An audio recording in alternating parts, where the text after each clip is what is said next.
What's next for markets? Hello, I'm Stephen Gregory. I head the quantitative research effort, Piper Sandler. I'm filling in this week for Michael Kantorowicz. I'm joined here today by Emily Nadell, who is the Deputy Chief Investment Strategist at Piper Sandler. And today we will be discussing small caps. Let's jump right in. Hello, Emily. Thanks for being here today. Stephen, it's great to be here. Thanks for having me on. Yeah, I'm excited to be talking about small caps today. They are, by definition, small. They make up a smaller portion of the equity market, but they're super important and they've been the backbone of a lot of investor frustration. Can you talk about that a little bit? Yes, absolutely. And I think frustration is a key word when it comes to small cap investing over the last couple of years. 2025 here is actually the fifth year the Russell 2000 has been underperforming the S&P 500 in a row. And we've seen this continued underperformance of small caps, but we've seen big movements. So we've seen short-lived pops where small caps have outperformed large caps for short periods of time. And we've heard a lot of enthusiasm from investors that think that this is finally the time for small caps to break out. And those periods have been when we've had really good news. Over the last couple of years, when we saw inflation peak after the COVID run up in inflation, when we saw the Fed was finishing their hiking cycle, when the Fed started cutting, and then most recently after Trump won the election. And so we started this year with a lot of optimism about deregulation and pro-growth policies, but it hasn't panned out. And we're basically now at a point where the relative performance of small to large is making new lows that we haven't seen in several years. And so anytime that investors got excited about small caps, they've been burned in the last couple of years. And so that has really caused a lot of frustration because it's just been enthusiasm and then underperformance. IWM that you mentioned there, so that's the Russell 2000 ETF, has been one of the most crazy charts to look at over the last couple of years. You've seen just a ton of price movement, but gone nowhere. So you've had volatility and essentially no return. Not a good Sharpe ratio on that trade. But it is such a interesting juxtaposition from the last couple years to coming into this year, where you had so much enthusiasm about deregulation. This was finally that catalyst for small caps to do better. What are some of the reasons in your eyes why investors kept wanting to hope for the small cap trade? What was pushing investors and market pundits and all these people to continue to be like, it's the time for small caps. It's the time for small caps. Even though now we know that's basically been a widow maker for portfolios. Sure, that's a great question. So small caps have historically been higher risk, higher reward. So when you look back in time over history, small caps outperformed large caps from the late 90s all the way into 2018. You saw small caps outperformed most of those years. And then what we've seen recently is that small cap valuations have just continued to look attractive relative to larger cap valuations. And so a lot of people are very valuation focused. And so they saw those attractive valuations and thought of it as a good entry point for small caps. I think that one of the issues when it comes to looking at valuations in that context is valuations change with the backdrop. And as a team, we never like to look at valuation as a catalyst to get into a trade. And that certainly has been the case with small caps, because even though they had cheap valuations, they just continued to get relatively cheaper to large caps, as we've seen that consistent underperformance over the last couple of years. And you bring up a good point about kind of valuations compared to large caps. When looking at the market, whether you're an advisor, self-managed, or a portfolio manager, those large cap stocks have gotten so big. And I think anytime a portion of your portfolio gets that big, we're taught to pare back that risk. And whether you're talking about the Mag 7 or the top 10 stocks in the overall index, the weight of those stocks has reached astronomical proportions. Absolutely. And I think people have been looking, to your point, they've wanted to diversify away from the Mag 7. And with valuations of small caps looking attractive, people had been thinking that was a good way to diversify away from that mega cap trade. So certainly that is something that we've seen a lot of, and we've heard a lot of in talking with clients, that they are looking to small caps as a way to diversify away from that mega cap exposure that they've gotten to have so much of in their portfolio as those names have gotten to be so huge in the index. And you couple that with the kind of history of in equity markets, investors have gotten paid to take risk, and small caps tend to be a little more risky. They are the beneficiaries of a stronger economy. And for the most part, we've had long-term economic growth. It definitely fluctuates around. You have market cycles, but investors have been rewarded, which is such a different case than what we've seen over the last couple of years. And Some people may look at it and be like, well, it's small caps. Who cares? Small caps play a very important role in an overall diversified portfolio, even though it's a smaller percent. And they're such an important barometer of economic strength and that kind of grassroots economic foundation that really does propel markets, maybe not over the next 3 months, but over the next 6, 12 months. What's holding them back today? What are the issues? Great question. So I think we can really point to three primary reasons that small caps have struggled in the post-COVID world. We've been living with higher rates, slower growth, and now we're seeing rising risks with all the tariff news. And those three things have been just really major headwinds for the small cap trade. Higher rates and slowing growth have been issues for the last several years. The tariffs obviously is a newer concern that's erupted this year. Let's start off by talking about higher rates. So small caps are more sensitive to rates than larger caps, primarily being small caps have a lot of debt. Their debt to market cap ratio is about 35% public debt to market cap, whereas larger caps have about 15% public debt to market cap. So they have a lot more debt on a relative basis than larger caps. And they also pay a higher rate than larger caps do. It's more expensive for them to get borrowing. So in the last NFIB small business survey for the last month, they said that the average short-term loan for small caps was 8.9% for small cap businesses, which is an extremely high rate compared to what larger caps are paying. So the fact that we've seen rates stay higher for longer over the last couple of years, longer certainly than most people expected when the Fed first started raising rates, has been problematic for small caps. I mean, small caps really, they won lower rates years ago, right? I mean, this has been the longer rates stay high, the more problematic it becomes for small caps because they are now having, as their debt matures, they're having to take out more debt at these higher rates. It's just becoming very costly for them to continue to do business.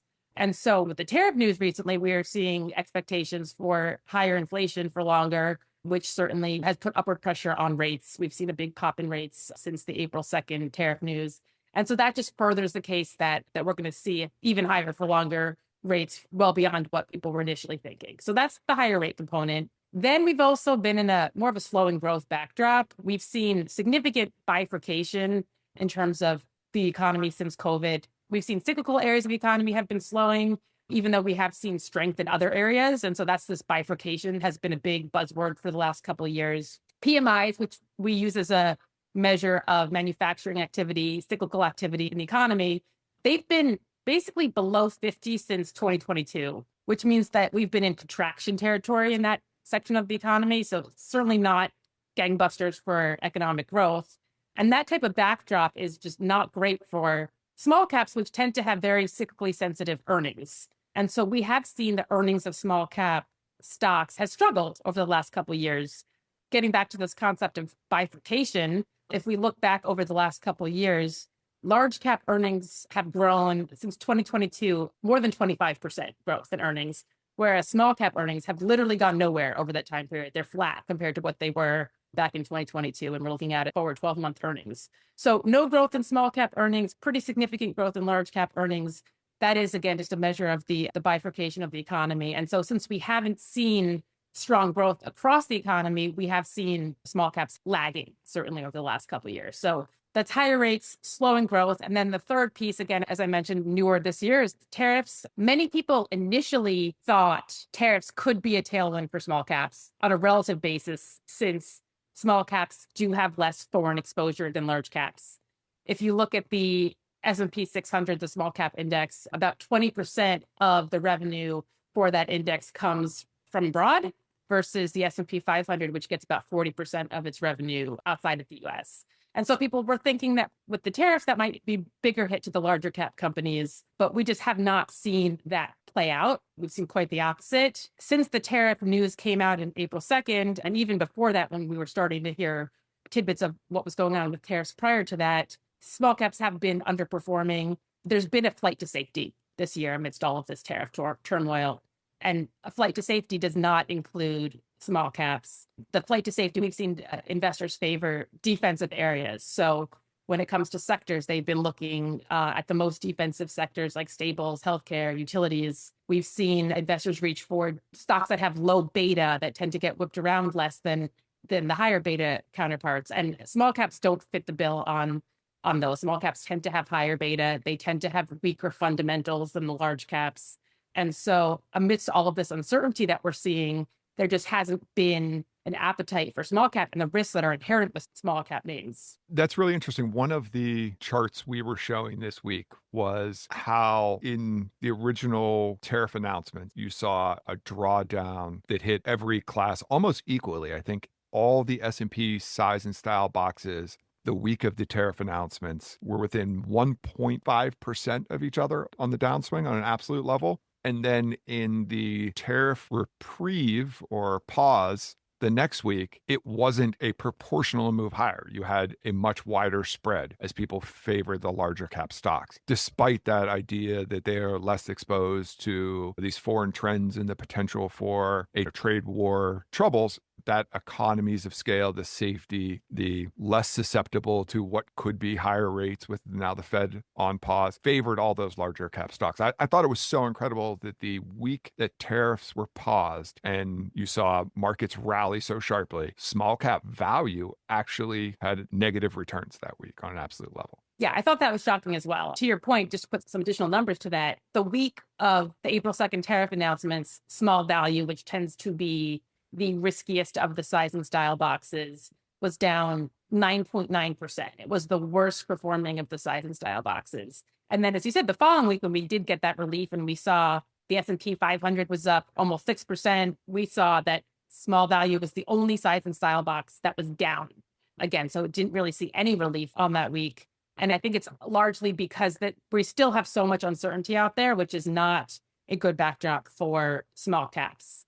Absolutely. So small caps equities do, for a multitude of reasons, have a place in your portfolio, but they really are the hatchery to growth and innovation. There's a lot of biotechs. There's a lot of regional banks. These are the foundationary aspects of, the strong economy. You just had this period of zero interest rates, which now is a huge headwind. But it can't stay like this forever. So what are some of the things that you see out there that could go right for small caps? Certainly a reversal of some of the trends that have hurt small caps. So we talked about higher rates, slowing growth, and the tariff uncertainty being three major headwinds to small caps in recent years. If we were able to see rates come down, not because we're going into recession or because there's some bad news out there, but for good reasons, if we're able to see inflation cool, for example, that would be a positive for small caps. If we start to see an acceleration in growth, if we start to see less bifurcation in the economy and we start to see more broad-based improvement in the business cycle and in the economy, that would be a positive for small caps. And if we got some more certainty with regards to tariffs, that would be certainly a positive.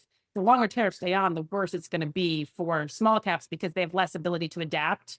Yeah, that's something we've been writing about. You have more flexibility in your supply chain. You have the ability to negotiate better, move operations. You have the legal teams necessary. You also, larger caps have better fundamentals, stronger margins. You have more leeway where a lot of these small cap companies, especially as you move down away from Wall Street to Main Street, working on razor thin margins. You've seen it in some of the responses and commentary from companies in that these larger companies, the Walmarts of the world, feel like it's going to be an opportunity for them to gain additional market share. They're just way better positioned and can navigate a complex international backdrop a lot better. Right. And so if we were to see a shift away from the administration, from focusing on tariffs and moving more towards the deregulation and pro-growth policies, that would certainly be a better backdrop for small caps, at least in the short term. And so, again, anything that would foster a strong economy would be good news for small caps, again, because they do tend to be more cyclically sensitive. And one of the things that, in thinking about what impacts small caps, and again, it tends to be economic growth, and rates are also a big part of that, because again, they are so levered and they do pay a high rate, is that when we look at the economy, we look at other areas of the economy that are also very rate sensitive. Housing is a big component of that. Housing, obviously, through mortgage rates, is extremely rate sensitive, and housing activity tends to be impacted pretty significantly and pretty quickly when we see changes in rates. And so for the last couple of years, we have seen higher rates has been a headwind for housing activity. We've seen higher prices, but also the fact that rates are so far above what most people currently pay on their existing mortgage means that we haven't seen a lot of movement and a lot of activity in the housing market. And so if we were able to get a situation where we saw rates come down enough to stimulate housing activity, that would be a really great backdrop for potentially a reversal in the small cap underperformance that we've seen. If we did get that lower rates, housing activity, that would be, first of all, just a good backdrop overall for stimulating economic growth. But also there is the housing activity has a lot of impact and touches a lot of other areas of the economy, of course. So you buy a house, then you pay the real estate agent, you buy the paint, you buy all the expenditures, et cetera. And so that has lead-on implications for overall economic growth. And we think about housing and small caps in the same vein, not that they are one-for-one barometer of each other, but that they are both impacted by a lot of the same stimulus in the cycle and in the economy. And so if we have a good backdrop for housing, it's likely to be a good backdrop for small caps. And we have obviously seen several years where housing activity has stagnated. It is not likely to stay this way forever. People are going to have to move, and we're going to see some movement. And if we are able to get rates to come down enough to stimulate housing activity, that would be likely a good change of pace for the small cap backdrop as well. So if you want to see a long-term bull market with broad-based participation and breadth and issues we've seen in markets unwind, you need to see housing and you need to see small caps have a better foundation for growth. And that just hasn't been what it's been lately. Yeah, I'd like to maybe take a positive spin on it for a moment and just say that even though it has been really tough for small caps, if you are a manager trying to beat a small cap benchmark when your mandate is underperforming, it is easier to beat the benchmark if you lean into what has been working. And certainly what has been working in small caps, similar to what has been working in large caps, has been quality and stability. So there are plenty of names that are actually outperforming large caps. There are currently over 180 S&P 600 stocks year to date that are beating